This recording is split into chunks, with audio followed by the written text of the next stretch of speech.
बिस्मिल्लाहिर्रहमानिर्रहीम अस्सलाम वालेकुम। मुझे उम्मीद है कि आप लोगों ने पिछली वीडियो देखी होगी जिसमें मैंने आपको बताया था कि सऊदी अरब आने से पहले और टिकट ख़रीदने से पहले सबसे पहले आप लोगों ने अपनी छुट्टी खुरूज याउदा को चेक करना है कि आपकी एग्ज़िट री एंट्री बाकी है या आपकी एग्ज़िट री एंट्री एक्सपायर हो चुकी है।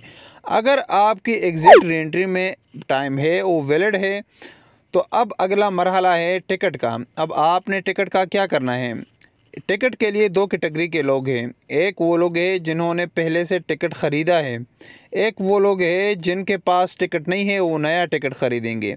नए टिकट वालों के लिए सबसे पहले बताता चलूँ कि आप किसी भी ट्रैवल एजेंसी से या ऑनलाइन तरीके से आप टिकट ख़रीद सकते हो। कोई एक्स्ट्रा चार्जेस नहीं है। नॉर्मल जो कोरोना से पहले टिकट का रेट था मैंने चेक किए है, वही रेट चल रहा है। 40,000, 45,000, 50,000 पाकिस्तान के किसी भी शहर से रियाज के लिए, जद्दा के लिए यही रेट चल रहे हैं। तो आप जाके किसी भी आपको जिन पे एतमाद होता है वहाँ से आप टिकट ख़रीद ले। अब बात आती है उन लोगों की जिन्होंने पहले से टिकट ख़रीदा था या वो जब इधर से छुट्टी पर जिस वक्त जा रहे थे तो उन लोगों ने 2 साइड का टिकट ख़रीद दिया था, लेकिन फ़्लाइटों की बंदिश की वजह से वो लोग वापस नहीं आ सके और उनके पास अब वो टिकट मौजूद है लेकिन उसका टाइम एक्सपायर हो चुका है, उसका टाइम ख़त्म हो गया है। तो अब उनको क्या करना होगा, उनका ये टिकट ज़ाया हो जाएगा, ये लोग नया टिकट ख़रीदेंगे या इसी टिकट पर दोबारा आ सकते हैं। तो यहाँ पर मैं आपको सब एयरलाइन की एक पॉलिसी बताते चलूँ कि दुनिया में कुछ एयरलाइन ऐसे हैं जिनके टिकट आप रिफ़ंड हो सकता है और कुछ एयरलाइन ऐसे हैं जिनके टिकट रिफ़ंड नहीं हो सकता। यानी आपने एक दफ़ा टिकट ख़रीद लिया तो उसमें आप पैसा उसका वापस नहीं ले सकते आप उस टिकट का।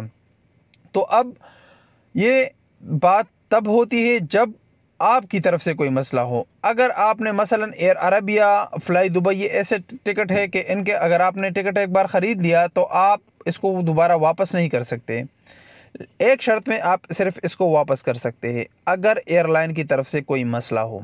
तो अब यहाँ पर है कि आपने तो टिकट लिया है, वो किसी भी एयरलाइन का है और वो कोविड-19 की वजह से आप सऊदी अरब नहीं आ सके, तो अभी आपको क्या करना होगा। अभी आपको आपका यही टिकट वैलिड है।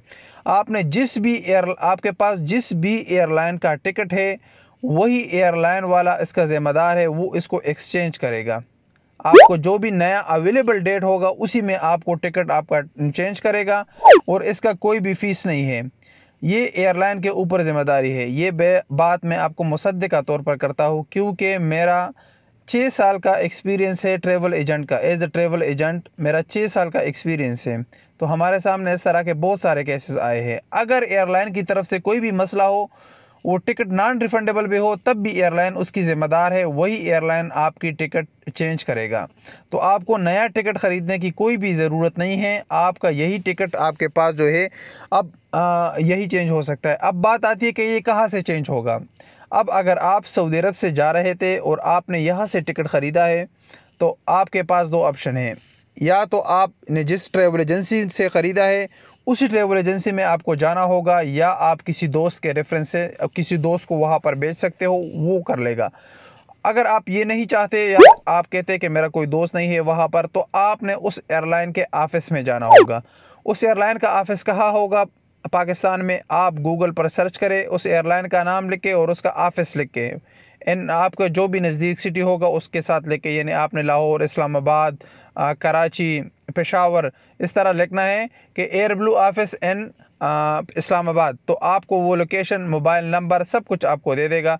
आप वहाँ पर जाके आप उसको चेंज करवा सकते हो एयरलाइन के ऑफ़िस से। आप सिंपल नॉर्मल ट्रैवल एजेंट के पास जाके अपने टिकट को चेंज नहीं कर सकते। एक तो इसमें मसला ये है कि वो आपसे एक्स्ट्रा चार्जेस लेगा और वो भी फिर जाके एयरलाइन से ही करेगा। तो आपको एक्स्ट्रा चार्जेस देने की ज़रूरत नहीं है, आप ख़ुद जाके एयरलाइन से वो कर सकते हैं, या आपने जिस ट्रैवल एजेंसी से टिकट ख़रीदा है तो वहाँ पर जाकर आप इसको चेंज कर सकते हैं। तो ये आपके लिए अहम है। अब अगली वीडियो हमारी आएगी कि आपने PCR टेस्ट कैसे करना है, ये क्या मरहला है और कहाँ से करोगे और कितने में होता है, उसके बारे में अगली वीडियो में आप लोगों को बताऊँगा। तो मिलेंगे एक नई वीडियो के साथ। अस्सलाम वालेकुम वरहमतुल्लाहि वबरकातुहू।